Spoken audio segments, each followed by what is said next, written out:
My house shook. She's like, what is that? That's the northeast weather. That's what that is. Yeah.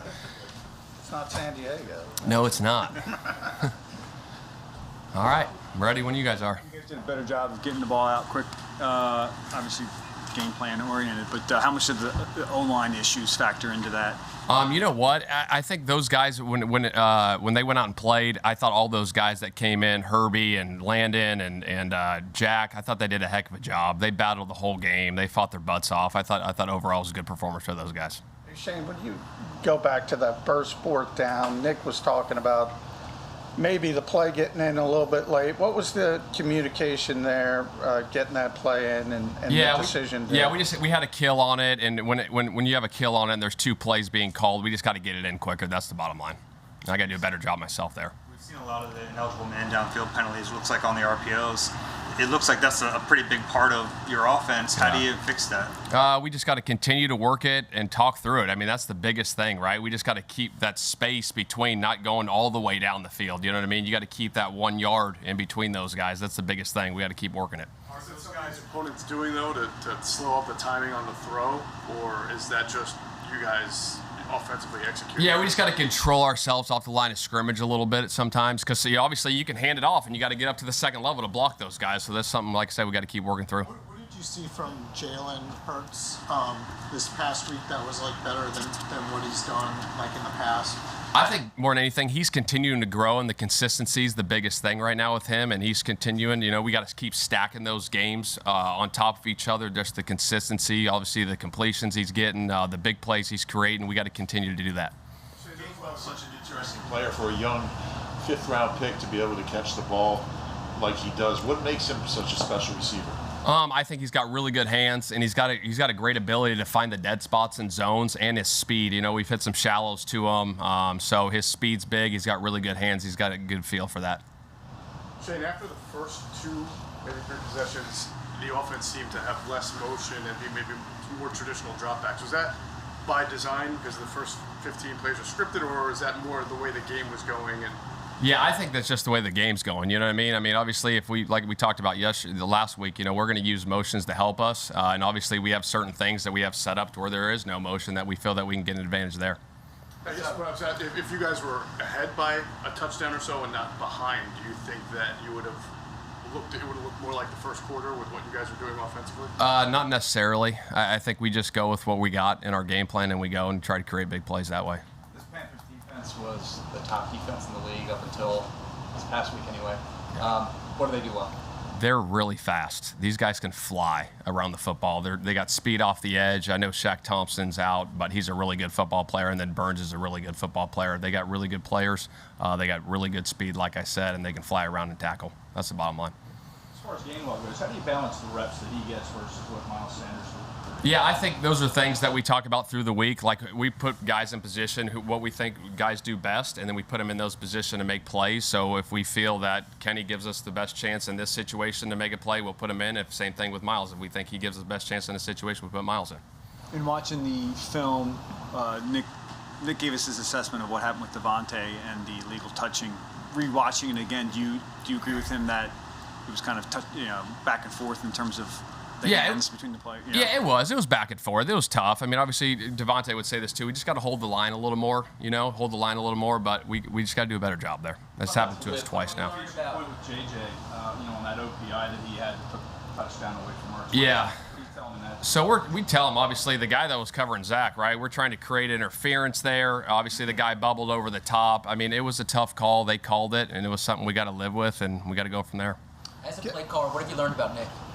Nick's been great. Obviously, he's feeling the flow of the game right now, and obviously we're hitting some big plays and some chunks. And once you get into the flow of the game and you're calling it and things are rolling, everything just starts to roll a little bit. You know what I mean? The growing pains that you guys are kind of dealing with, as far as I mentioned the 2 penalties on the receivers and everything like that.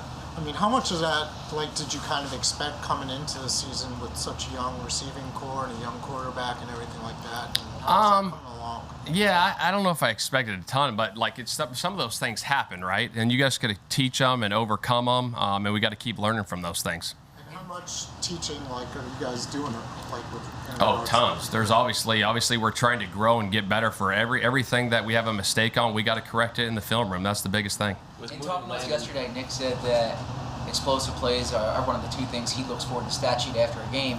It's obvious teams want explosive plays, but as play callers, what can you do to create those? What goes into creating explosive plays? Obviously, you scheme them up. I mean, there's certain things that you see from a coverage standpoint where you say, hey, they're always in this coverage when we get into this formation, or if we do this motion or whatever it may be to create those chunk plays, that's what we're trying to do.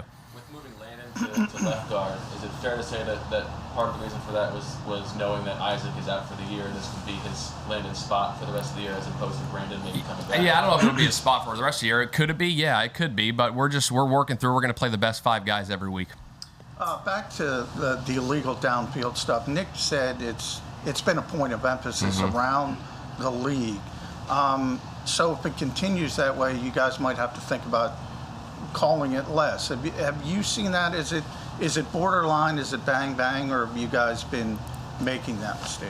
No, I think we're working through it. Like I said, I mean, there's some close calls, and I get it. The officials got to make the calls when they got to make them. So we got to continue to work through those. But obviously, we just got to do a really good job of, like I said, of not going downfield. That's the biggest thing. We got to do. We got to do a good job. If we want to keep that in our offense, we got to do that. What was the coaching point with J.J. Arthega-Whiteside on the pick play? Did he extend too much, or? Yeah, no. Like I said, the guy that was covered, he's trying to go in and create interference right there, and the guy bubbled over the top, and he put his arm out on the guy that was covering him, and I think they saw that, and that's what they called, and we got to live with that. The arm is the problem there, you think? Yeah, I mean that's what the officials called. That's what it looked like. You've talked about how you figure out Kenny and Miles, what they do best. Miles is used to being the guy, for the last year and a half at least.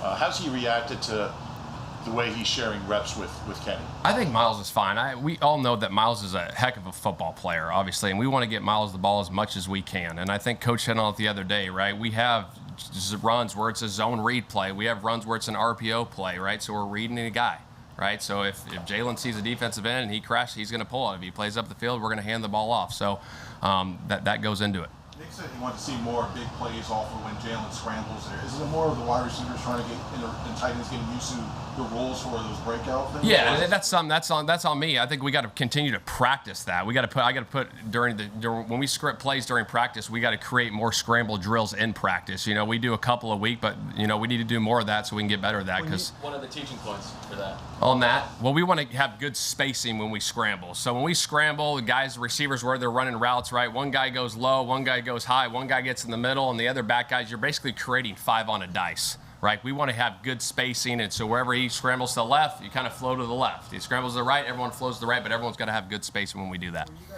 When you guys face 3rd and long and you're in 11 personnel, what have you found of the team so far this year? How did they defend you, and what personnel is it? Yeah, I think that's week to week, to be honest. Like defensively, when you break down 3rd down, like what are teams doing on 3rd and 11 plus, right? From a coverage standpoint, some teams play soft, right, and some teams are aggressive. So our 3rd and 11 plus calls are dictated off what they're doing defensively. Personnel-wise, though, I'm just saying. Yeah, I don't think there's a big on 3rd and 11 plus. I don't think there's a huge person. I think the defense is going to play what they have called. Shane, Jalen Reagor had the 12-yard run and then the 9-yard screen, obviously the 44-yard kickoff return. Yeah. Are you guys still trying to figure out creative ways to get the ball in his hand quicker? And is that something you think can be implemented more into the offense? Yeah, I think so. I mean, Jalen's an explosive player. We want to get the ball in everyone's hands. We got a lot of good football players. And like I said the other week, there's one football, right, to get all these guys touches. So, but anything we can do to get in the ball, we want to do that. Thanks, Shane. All right, guys, appreciate it. Yep.